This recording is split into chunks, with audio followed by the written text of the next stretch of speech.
Hello everyone, welcome to all. देखिए, आज का जो हमारा टॉपिक रहेगा वो है सेंट्रोस्पर्मी फैमिली। सेंट्रोस्पर्मी फैमिली या ये एक तरह से सीरीज़ है। पिछले वीडियोस में हमने रेनेल्स फैमिली की बात की थी, रेनेल्स ऑर्डर की, कि उसके क्या क्या कैरेक्टर्स थे, उसमें कौन सी फैमिलीज़ को इंक्लूड किया गया था और उनके आगे क्या कैरेक्टर थे, वो सब हमने डिस्कस किया था। आज हम स्टडी करेंगे सेंट्रोस्पर्मी। सेंट्रोस्पर्मी जो क्या है, एक सीरीज़ है। इसमें जो ऑर्डर इंक्लूड्स किए गए हैं उनमें मेनली आता है कैरियोफाइलेल्स। मेनली जो ऑर्डर उसमें इंक्लूड किए गए हैं वो है कैरियोफाइलेल्स। आगे हम पढ़ेंगे इसके बारे में। देखिए, जब हम क्लासिफिकेशन पढ़ते हैं, मोस्टली अपने पास 3 तरह का क्लासिफिकेशन है मेनली साइंटिस्ट का। पहला है बेंथम और हुकर का, सेकंड है तख्ताजन वाला और थर्ड है एंगलर एंड प्रेंटल वाला। ठीक है, तो उसके बाद हम बात करेंगे इसी तरह एंगलर की जो 20th सीरीज़ थी। एंगलर जो साइंटिस्ट थे उन्होंने क्लासिफिकेशन दिया था टैक्सोनॉमी का या प्लांट किंगडम का। उसके बाद उन्होंने बताई थी अपनी जो 20th सीरीज़ है उनकी, उनमें उन्होंने 20 सीरीज़ बताई थी। उसमें से उनकी एक सब क्लास थी आर्कीक्लेमाइडी, उसको भी आर्कीक्लेमाइडी को इसमें रखा गया है। और जो रैंडल की 13 ऑर्डर था, रैंडल का लास्ट 13 ऑर्डर था, वो कौन सा था? मोनोक्लेमाइडी, जो कि आपको पता है एक सीरीज़ है। मोनोक्लेमाइडी क्या है? एक सीरीज़ है। याद रखिएगा, सबसे ऊपर वाली जो टर्म होती है वो किंगडम होती है। किंगडम के बाद डिवीज़न चलते हैं, डिवीज़न के बाद क्लास चलती है, क्लास के बाद हम फैमिलीज़ के बारे में बात करते हैं, फैमिली के बाद ऑर्डर आता है, ऑर्डर के बाद जीनस, देन स्पीशीज़ और वैराइटीज़। ये हमारा सीक्वेंस चलता है। तो मोनोक्लेमाइडी अगर एक सीरीज़ है तो इसमें क्या आएंगे? ऑर्डर इंक्लूड किए गए हैं। और ये जो मोनोक्लेमाइडी सीरीज़ है रेनेल्स के पहले रखी गई है। रेनेल्स जो कि सबसे क्या है, प्रिमिटिव ऑर्डर है, और सबसे प्रिमिटिव फैमिली कौन सी है? रेननकुलेसी है, जिसको हम किस में स्टडी करते हैं? रेनेल्स में, जो कि मैंने पिछले वीडियोस में आपको बताया था। अब देखिए, हम बात करेंगे जो सेंट्रोस्पर्मी है उसके अंदर कौन कौन सी फैमिलीज़ को इंक्लूड किया गया है और किस साइंटिस्ट के अकॉर्डिंग उन्होंने इस फैमिलीज़ को इसमें रखा हुआ है।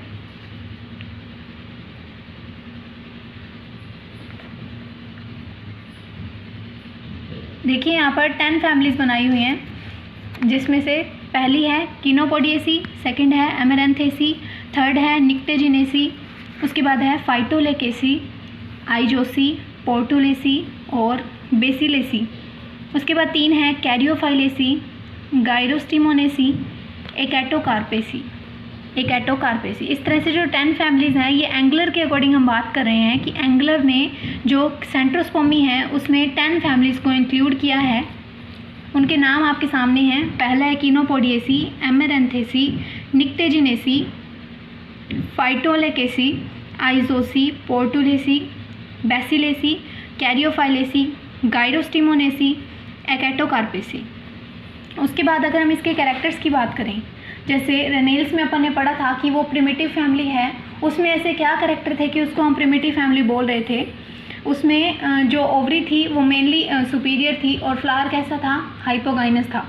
ठीक है, कैलिक्स कोरोला अपने को प्रेजेंट होते हुए दिखते भी थे, या फिर पेरियंथ कंडीशन भी हमें देखने को मिलती थी। तो यहाँ पर देखिए, वो जो रेनेल्स था वो भी नेचुरल टैक्सोन था, और यहाँ पर ये जो ये है सेंट्रोस्पर्मी जो सीरीज़ है, ये भी एक नेचुरल टैक्सोन है। आगे एक टर्म लिखी हुई है हाइपोक्लेमाइडस, ये है हाइपोक्लेमाइडस। इसके बाद है डिप्लोक्लेमाइडस फ्लावर।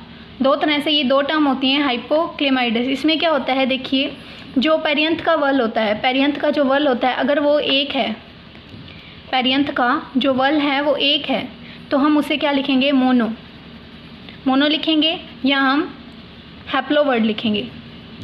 मोनो या हैप्लो 2 वर्ड आएंगे। अगर एक वल हो, अगर क्या हो, ओनली 1 वर्ल प्रेजेंट हो, तो हम उसे मोनो बोलेंगे या फिर हैप्लो टर्म बोलेंगे। अब यहाँ पर बात किसकी चल रही है? पेरियंथ की। पेरियंथ आपको पता है ऐसी कंडीशन जब हम कैलिक्स और कोरोला में डिफ्रेंशिएट नहीं कर पाते हैं, कि जो फ्लावर के आउटर वर्ल्स होते हैं, as you know calyx and corolla, अगर उनमें डिफ्रेंशिएट नहीं कर पाते हैं तो हम उसे पेरियंथ टर्म देते हैं, जिसकी सिंगल यूनिट मैंने आपको पिछले वीडियो में बताया था, हम टैपल बोलते हैं। टैपल सिंगल यूनिट होती है किसकी? पेरियंथ की। अगर पेरियंथ का एक वर्ल प्रेजेंट है तो हम उसे मोनोक्लेमाइडस बोलेंगे या हैप्लोक्लेमाइडस बोल देंगे। अगर उसके 2 वर्ल्स हमें इस तरह से देखने को मिले, अगर उसके 2 वर्ल्स प्रेजेंट हों तो हम उसे क्या बोलेंगे? डाई। 2 के लिए आपको पता है डाई वर्ड आता है, तो क्या बन जाएगा? डिप्लोक्लेमाइडस। डिप्लोक्लेमाइडस। जैसे यहाँ पे लिखा हुआ है, फ्लावर या तो हाइपोक्लेमाइडस होगा या फिर डिप्लोक्लेमाइडस फ्लावर होगा। ठीक है। उसके बाद अगर हम प्लेसेंटेशन की बात करें तो आपको पता है प्लेसेंटेशन क्या होता है। प्लेसेंटेशन होता है arrangement of ovules in ovary. Placentation जिसे हम हिंदी में बीजांड न्यास बोलते हैं।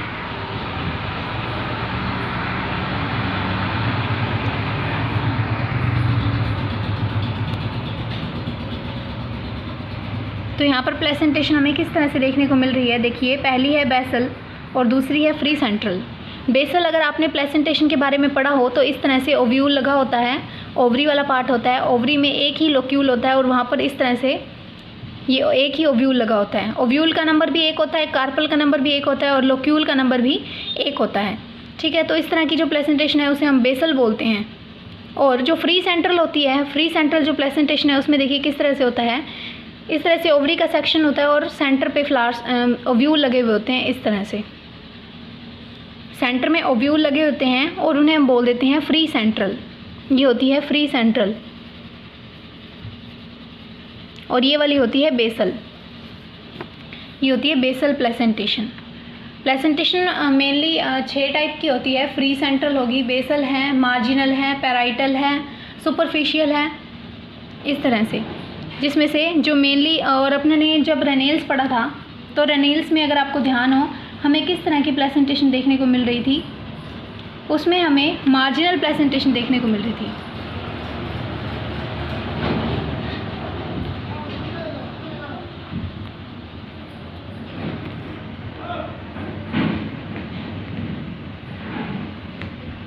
लास्ट वीडियो में जब हमने रेनेल्स की स्टडी की थी तब उसमें जो प्लेसेंटेशन थी वो पैराइटल या मार्जिनल, 2 तरह से हमें प्लेसेंटेशन देखने को मिल रही थी।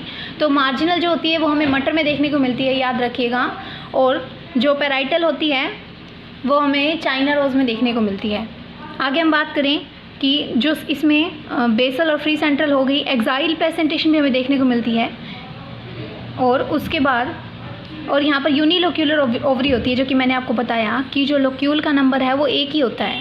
लोक्यूल वो प्लेस होता है जहाँ पर ओव्यूल लगे हुए होते हैं, उसे हम क्या बोलते हैं, लोक्यूल बोलते हैं। अगर लोक्यूल का नंबर 1 है तो हम यूनिलोक्यूलर बोलेंगे, अगर उसका नंबर 2 हो तो हम बाईलोक्यूलर बोलेंगे। अगर उसका नंबर 2 या 2 से ज़्यादा होता है तो उसे हम मल्टी कार्पिलरी बोलते हैं या मल्टी लोक्यूलर बोलते हैं। ठीक है। वो हम ओवरी के अकॉर्डिंग बोलते हैं कि ओवरी में जिस तरह से लोक्यूल प्रेजेंट होता है। और यहाँ पर कंपाइलोट्रोपस ओव्यूल लिखा हुआ है। देखिए जो ओव्यूल होता है वो मेनली अगर आपने पढ़ा हो तो एनाट्रोपस होता है, ऑर्थोट्रोपस, ये टाइप होते हैं ओव्यूल की। एम्फीट्रोपस जो होता है वो इस तरह से बना होता है। देखिए एम्फीट्रोपस जो ओव्यूल होता है वो इस तरह से बना होता है।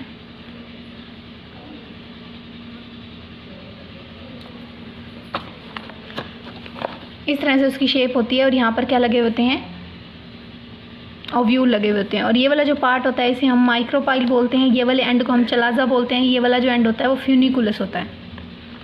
और अगर मैं ऑर्थोट्रोपस की बात करूँ तो ऑर्थोट्रोपस ओव्यूल जो होता है वो इस तरह से हमें स्ट्रक्चर दिखाई देती है और यहाँ पर ओव्यूल लगे हुए होते हैं। ये होता है ऑर्थोट्रोपस ओव्यूल। और ये वाला पार्ट वही उसी तरह से माइक्रोपाइल और चलाजा वाला ये हो जाएगा और फ्यूनिकुलस इस तरह से। जब माइक्रोपाइल, चलाजा और फ्यूनिकुलस जो है एक ही लाइन में प्रेजेंट हों तो हम उसे क्या बोल देते हैं, ऑर्थोट्रोपस।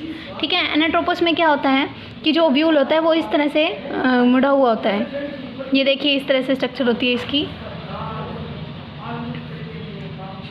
इस तरह से स्ट्रक्चर होती है। इसमें क्या होता है, यहाँ पर ओव्यूल लगे हुए होते हैं और ये वाला एंड क्या होता है, माइक्रोपाइल होता है और यहाँ पर फ्यूनिकुलस और ये चलाजा होता है। ये होता है एनाट्रोपस ओव्यूल जो मेनली हमें एंजियोस्पर्म में देखने को मिलता है। लेकिन अगर हम जिम्नोस्पर्म की बात करें तो उसमें क्या है, ऑर्थोट्रोपस ओव्यूल ही प्रेजेंट होता है। जिम्नोस्पर्म में ऑर्थोट्रोपस ओव्यूल बनता है और सीड बनता है, लेकिन फ्रूट और फ्लावर नहीं बनते हैं जिम्नोस्पर्म में। ये होता है कंपाइलोट्रोपस ओव्यूल, इस तरह से घोड़े के नाल जैसी शेप होती है इसकी। ये हमें मिलता है लेग्यूमिनेसी फैमिली में। आगे देखिए जो सीड होता है वो कॉइल्ड होता है या कर्व्ड एम्ब्रियो होता है। कर्व्ड आपको पता होगा, सीड देखिए या तो इस तरह से होता है या वो इस तरह से बना हुआ होता है, कर्व्ड, या तो इस तरह से कर्व्ड होता है या कॉइल होता है सीड। इसे बोलते हैं कर्व एम्ब्रियो। देखिए जो एंडोस्पर्म होता है, एंडोस्पर्म आपने नाम सुना होगा कि जैसे जब सीड बनता है, देखिए जब सीड बनता है तो सीड के अंदर इस तरह से जो अंदर वाला पार्ट होता है, या तो वो लिक्विड भी हो सकता है, सॉलिड भी हो सकता है। ये जो ओवरी की स्ट्रक्चर होती है, जब वो ओव्यूल होता है जो सीड में मैच्योर हो जाता है, और ये जो इंटेगुमेंट होते हैं ओव्यूल के, वो कोटिलिडन में चेंज हो जाते हैं जब मैच्योरिटी होती है इनमें। तो यहाँ पर ये जो पार्ट होता है ये उससे मैच्योर होने से पहले जो ये वाला पार्ट होता है उसे हम न्यूसिलस बोलते हैं। मैच्योर होने से पहले जो ये वाला पार्ट है उसे हम न्यूसिलस बोलते हैं, लेकिन जब ये मैच्योर हो जाता है, जब ये सीड में कन्वर्ट हो जाता है, तब हम इसे क्या बोलते हैं, एंडोस्पर्म बोलते हैं। एंडो इसलिए बोलते हैं क्योंकि अंदर वाली साइड प्रेजेंट होता है। ये लिक्विड फॉर्म भी हो सकती है, सॉलिडिफाइड भी हो सकता है, या ठीक है। तो ये दो कंडीशन हमें देखने को मिलती है। जैसे कोकोस न्यूसीफेरा होता है, उसमें जो पानी होता है वो एंडोस्पर्म ही होता है, वो लिक्विड फॉर्म में होता है लेकिन वो होता है एंडोस्पर्म ही है। और ये जो एंडोस्पर्म है अंदर वाली साइड है, इसलिए इसे एंडोस्पर्म कह रहे हैं। लेकिन अगर ये बाहर वाली साइड हो, यहाँ पर पेरिफेरी की ओर प्रेजेंट हो, तो उसे हम क्या बोलते हैं, पेरिस्पर्म बोलते हैं। वहाँ नीचे टर्म लिखी हुई है एक, पेरिस्पर्म। स्पर्म मीन्स न्यूट्रिशन देने वाला पार्ट, ठीक है। तो यहाँ क्या लिखा है, पेरिस्पर्म प्रेजेंट होता है। यहाँ पर एंडोस्पर्म नहीं होता है, पेरिस्पर्म प्रेजेंट होता है। लेकिन इसका काम क्या होता है, इस पेरिस्पर्म का काम क्या होता है, न्यूट्रिशन देना। इस पेरिस्पर्म का काम होता है न्यूट्रिशन देना, किसको, सीड को जो मैच्योर हो रहा है। उसके बाद अगर हम बात करें किसकी, ह्यूचिनसन, जो एक साइंटिस्ट थे, उन्होंने क्या किया था, जो सेंट्रोस्पर्मी है उसको 2 ऑर्डर में डिवाइड किया था। जो ह्यूचिनसन थे उन्होंने सेंट्रोस्पर्मी को 2 ऑर्डर्स में डिफाइन किया था। पहला था कैरियोफाइलेल्स। कैरियोफाइलेल्स जो कि एक नेचुरल टैक्सोन है, ऑर्डर है, जिसे कहाँ से ड्राइव किया गया है, रेनेल्स से ही अलग किया गया है। उसके बाद हम बात करें रेनेल से अलग किया गया है, तो इसमें कौन कौन सी फैमिलीज़ को रखा गया है। अब आपको पता है ऑर्डर के बाद क्या आएगा, फैमिलीज़ आएगी। और ऑर्डर को किस में इंक्लूड करते हैं, सीरीज़ में करते हैं। तो यहाँ पर देखिए इलेटिनेसी फैमिली, मोलुजिनेसी फैमिली, कैरियोफाइलेसी फैमिली, फिसिडी फैमिली और पोर्टुलकेसी फैमिली। इस तरह से जो फैमिलीज़ हैं ये किस में इंक्लूड की गई हैं। यहाँ पर जो ऑर्डर दिया हुआ है वो है कैरियोफाइलेल्स। कैरियोफाइलेल्स जो ऑर्डर है उसमें इंक्लूड किया गया है इनको। अब नेम से ही पता चल रहा है कि कैरियोफाइलेल्स ऑर्डर है, तो कैरियोफाइलेसी फैमिली ऑब्वियसली इसके अंदर ही होएगी। उसके बाद दूसरा ऑर्डर जो उसने दिया था वो था कीनोपोडियल्स का। कीनोपोडियल्स बताया है तो ऑब्वियसली कीनोपोडियेसी फैमिली भी इसके अंदर होगी। ये ड्राइव किया गया है कैरियोफाइलेशियस से, स्टॉक है, ठीक है। उसके बाद इसमें जो फैमिलीज़ रखी गई हैं वो कौन कौन सी हैं, बर्बियोएसी, फाइटोलेकेसी, गायरोस्टिमोनेसी, एजिटिस्टेसी, पैटिविरेसी, एमेरेंथेसी, साइनोक्रेबेसी, बैटिडेसी और बैसिलेसी। आगे देखिए ये जो कैरियोफाइलेशियस है या कैरियोफाइलेसी है, उसके अंदर जो मेन फैमिलीज हमने को ध्यान में रखनी है वो है बैसिलेसी है, पोर्टुलेसी है, फाइटोलेकेसी है, आइजोसी है और निक्टेजिनेसी है। ये जो मेन फैमिलीज़ हैं इन्हीं को अपन ने याद रखना है, बाकी सब भी आप पढ़ लीजिएगा। जैसे कि एक बुक है टैक्सोनॉमी की, इसके नोट्स मैं आपको प्रोवाइड करवा दूंगी, तो आप उससे देख लीजिएगा।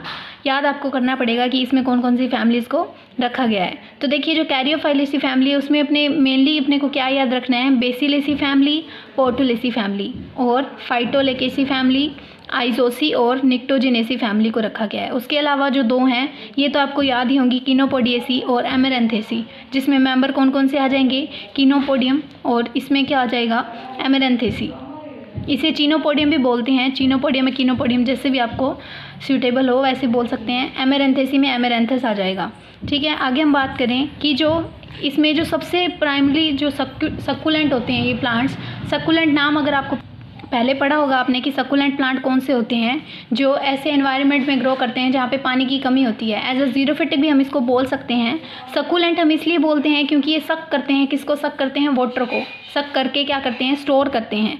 जैसे आपने अगर स्ट्रक्चर देखी हो जीरोफिटिक प्लांट की, तो उसमें जो लीफ होती हैं वो स्पाइन में कन्वर्ट हो जाती हैं और जो उनका स्टेम हो जाता है वो ग्रीन कलर का हो जाता है और फ्लैशी हो जाता है। स्टेम ग्रीन कलर का फ्लैशी हो जाता है क्यों, क्योंकि वो किसको स्टोर करके रखता है, वो न्यूट्रिशन को और वाटर को स्टोर करके रखता है।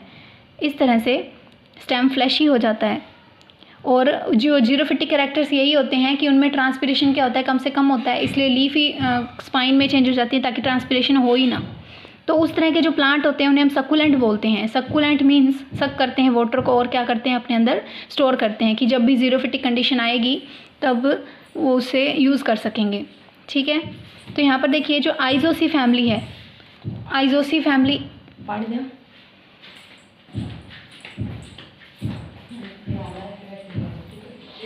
आइजोसी जो फैमिली है उसमें जो सकुलेंट प्लांट्स को इंक्लूड किया गया है। सबसे अगर प्राइमली पूछी जाए, जैसे मैंने वहाँ पे अगर बात की थी रेनेल्स में, तो वहाँ पर एक मैंने बताई थी फैमिली सबसे प्रिमिटिव फैमिली होती है। उसी तरह से जो आइजोसी फैमिली होती है वो सबसे प्राइमली सकुलेंट फैमिली होती हैं। यहाँ पर कुछ और भी जैसे फैमिलीज़ हैं, मेंबर्स हैं, उनको भी इंक्लूड किया गया है। उसके बाद देखिए it includes tetrasporangiate anther. Tetrasporangiate anther means अगर आपने एंड्रोशियम की स्ट्रक्चर देखी हो तो इस तरह से होती है। ये एंथर वाला पार्ट है और ये फिलामेंट होता है।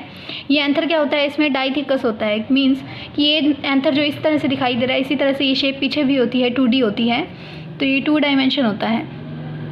और जो यहाँ एंथर लिखा है कि टेट्रास्पोरेंजिएट होता है। एंथर की अगर TS स्ट्रक्चर देखी हो आपने इस तरह से, एंजियोस्पर्म एम्ब्रियोलॉजी में पढ़ा होगा, इस तरह से एंथर की स्ट्रक्चर होती है। और यहाँ पर क्या बनती हैं, 4 स्पोरेंजियास का फॉर्मेशन होता है। कौन सी स्पोरेंजिया, माइक्रोस्पोरेंजिया। और ये जो पहले क्या होता है, जब इनमें डिवीजन स्टार्ट होता है तो स्पोरोजिनस टिश्यू बनता है। स्पोरोजिनस टिश्यू में आगे क्या बनती हैं, माइक्रोस्पोरेंजिया बनती हैं। माइक्रोस्पोरेंजिया बनती हैं और माइक्रोस्पोरेंजिया में फॉर्मेशन होता है किसका, माइक्रोस्पोर्स का। और ये किससे माइक्रोस्पोर फॉर्म्ड होते हैं, कौन सा डिवीज़न होता है, लास्ट म्योसिस होता है। म्योसिस डिवीज़न आपको पता होगा 2 तरह से होते हैं सेल डिवीज़न, एक होता है माइटोसिस, एक होता है म्योसिस। माइटोसिस में जब भी होगा तो 2 सेल बनती हैं, एक सेल से टोटल सेल 2 बनती हैं।